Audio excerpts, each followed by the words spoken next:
Pag nakaupo kang ganyan, masakit. Masakit. Kahit anong basta umupo ka ng ganyan, masakit. Okay. So ito, masakit pala pag nakaupo. Ganyan. Tayo ka nga, madam. Tingnan natin yung posture. Kalikod ka.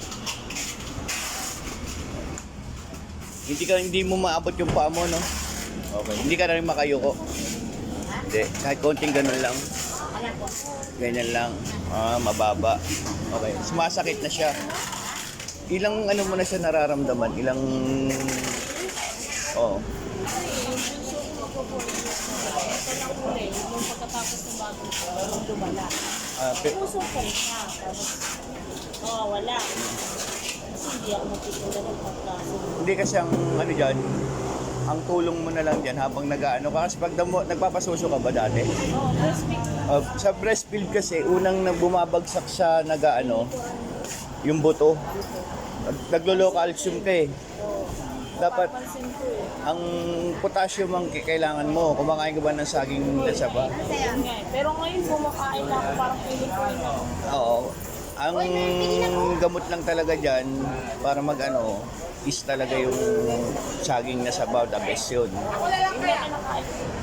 Pampatibay talaga yun. So, ano natin, simulan na natin yung ano, yung session. Upo ka tayo. Tayo po, bigla. Tayo, bigla. Wala na may parang gumuguhit. Sa tingin mo, yung pangalawang session, komportable na yung ano mo. Pero, di ba sinabi ko 4 na session? Kaya kung nagpa-advance ako ng isang session, kasi nga, yung case mo, rare yun. Ibig sabihin, hindi ikaw lang, sa ilang tao, ilan lang yung merong ganun na case. Kaya ang ginawa ko, sinobran ko ng isa, baka mamaya hindi makuha sa pangalawa, yung 2 session, yun yung nilalaan ko. Pero ngayon, isang session ko na lang. Kasi, tinan mo, ayoko ka. So, Katulad dati na dati, hindi ka na makayoko. ayun ang gabi. Okay. Saka na mo na hindi katulad. Gumanong ka lang dati, di ba? Pag pinipindot ko, ang sakit. Dito pa. Pero yung tinuturo ko na nga sa inyo, yung basic na gagawin mo, araw-araw yon, kailangan mo rin gawin yun. Yung unang-una yung pagliyad. Yung nakaupo.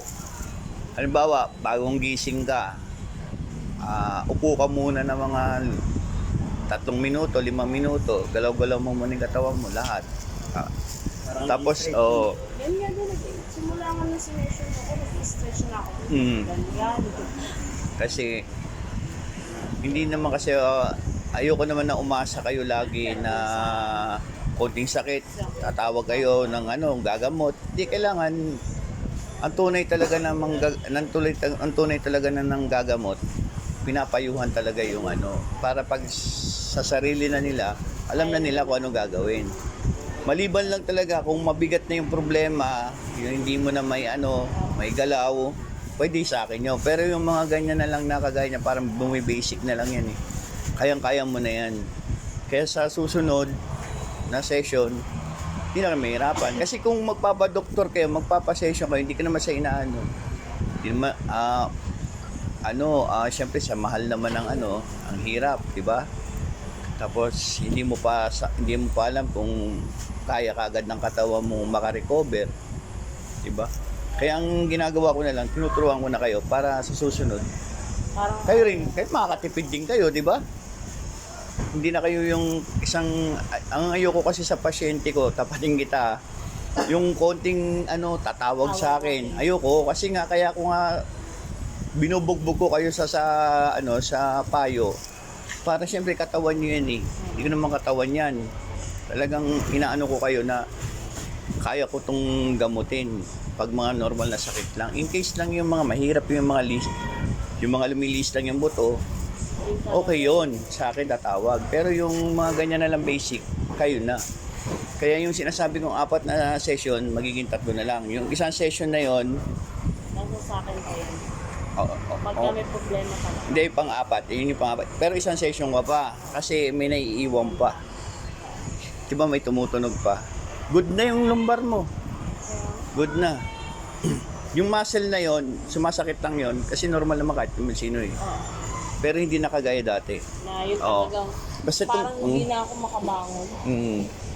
Ngayon, sa pool, sa dalawang session, ano nararamdaman mo? Mas maginawa nga yun. Maginawa na. Kasi syempre sa una, medyo masakit-sakit pa rin. Ano pa lang yung first session. Syempre, ito parang mas magaan siya, hindi katulad. Parang ayaw mo na mag-second session, no? Ay, nilagnat ako eh, sinipon ako eh. Pero yun talaga magiging risk mo eh. Oo. Lahat naman talaga ng bagay, kung ano talaga, mahirap sa una.